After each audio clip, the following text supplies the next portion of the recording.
Hello. It's been a while, but the last time I spoke, I was starting a topic that I'll continue with today. I was talking about a little presentation that I gave when we went to the monastic gathering, and we were asked to talk about, three of us on a panel were asked to talk about our path of practice. What does our personal practice path look like, and how does monastic life enhance our practice? And what I talked about last time was role models. And one of the things that had been one of my earliest role models before I became a monastic, and even before I was formally a Buddhist, probably, was a poem by Lao Tzu. And so, as we go into the second thing that I talked about, besides role models, the second thing was monastic community structure. And I was thinking, that poem really still kind of fits. One thing about our structure of living in a monastic community that helps my monastic life is what we lovingly call here the rock tumbler, which is just living together with people so closely 24/7. We did this in our families, but there we didn't have the tools that we have here and the guidance and and the structure that we have here. So here we are living together with all these resources that we didn't have in the same way. And it's the structure we have is actually our monastic discipline and our caring teacher and guide and each other. And as we always say, to polish our rough edges and become and then shine. I think that's how it's said. And I was thinking about that, like one of the things that I see that is so positive about this is that my faults can't be hidden because other people see them. And so eventually I'm going to learn what they are too, because we can't see all of our own faults. And I think that's quite a positive aspect of this. And over time, I've been able to learn what my weaknesses are and what my strengths are in a different way than I ever had in my life. And then I think that all of us here are slowly, in our own way, developing our own inner wisdom and self-knowledge, really, in relationship with the Buddhist worldview and all that it teaches. And we slowly come to a greater level than we probably ever had in our life of self-acceptance, because you almost can't survive here without it. You're just too miserable. and and by having the opportunity to put the teachings into practice so much, we develop a certain kind of, I would say, faith or conviction in the teachings, a certain kind of confidence, and hopefully over time some wisdom. And one of the things that, as an example of this, like something that's changed for me is I have to be a lot more flexible and adaptable than I had been previously. And one of my habits that I call like digging in my heels, it just doesn't work here. It doesn't work. It doesn't work. It doesn't work. So to me, that a little bit reminds me of the Lao Tzu part of the poem where he says, shapeable as a block of wood. Shapeable as a block of wood. I think of like Venerable Chodron in that way. She's shaped herself, but she didn't do it like Jello. She chiseled and worked at it, and you have to work to shape a block of wood, but you can shape it into something quite beautiful. Like look at our statues that we have; they're gorgeous and they are shapeable, but look at the work it takes to do it. So that's and then the thing about trying to be flexible. Here it says receptive as a valley. That's what we, to me, these descriptions quite work. Fluid as melting ice. That would be amazing to have to be able to be so fluid instead of like, I'm going to dig in my heels here, I'm not going to budge.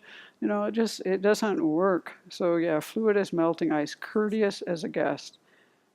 What I could use a little bit more of is alert as a warrior in enemy territory, not because I'm surrounded by enemies, but because my afflictions are my enemies.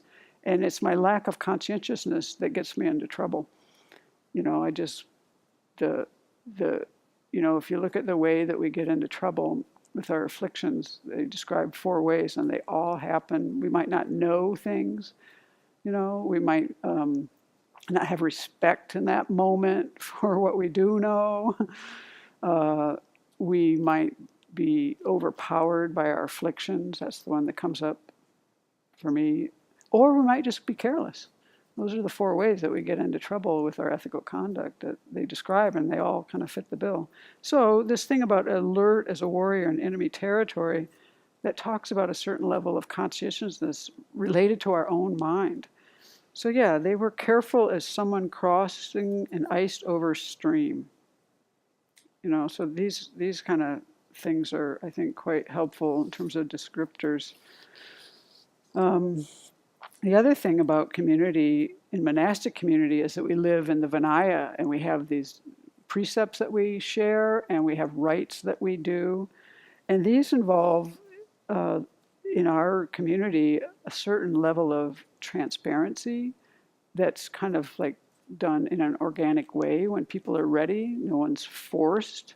That doesn't really work, but we're invited to disclose in a way that's useful for ourselves and others, own up 100% to our mistakes. This is what I find to be the most important thing for me, and where I get into trouble. If I can own up 100% to my part of something, my mistakes and my part of something, and just have zero concern for anyone else, then in terms of their share, when something happens, there's two people that create a problem usually. It's not all one-sided. It's a shared experience, and there's a level of shared responsibility. But I'm only responsible for my part. So for me, what works for me is to own up 100% to my share of any event, my aspect of it, and not concern myself so much with the other person. And when I do, it doesn't usually work so well. It's better if I just work on my mind, my problems, myself, and restore myself, purify and restore.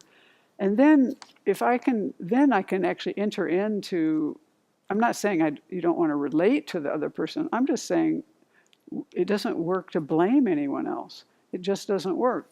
And this is how I get myself out of that. So then, from what comes from that is a certain kind of strength of living in these precepts together, using the rites, which actually all support this. On paper, these Vinaya, even the precepts, but especially the rites, they aren't so alive. They're just like words, and you can just read them, and you could do a scholarly presentation on them. But what's powerful about these is living them, doing them. That's why when we had the course last year on with the monastic course we had last January, Venerable, or this last January, Venerable Wen named that course Living Vinaya in the West. She didn't say studying Vinaya, reading Vinaya, analyzing Vinaya. No, she said living, and that's what we do. And that's where to me, where I first learned this with our ordinations, and I see it in these other rites as well. The Buddha had so much wisdom and compassion for his disciples, and it's just reflected in these rites, not when you read them, when you live them. So yeah, that's for me, these are huge supports to my spiritual life and my practice life. So that's what I would say about that part. And then the next part was what I call slogans. I never used that word until I had to prepare this talk, but I realized in preparing this and thinking about this for quite a long time, I had a lot of time to think about this, that I actually have like these, what I would say are kind of like conclusions in my mind, where I come up with a few words that represent what I've worked out over a long period of time, and they're like reminders. So I thought to use the word slogans. So then that's what I'll go into next time.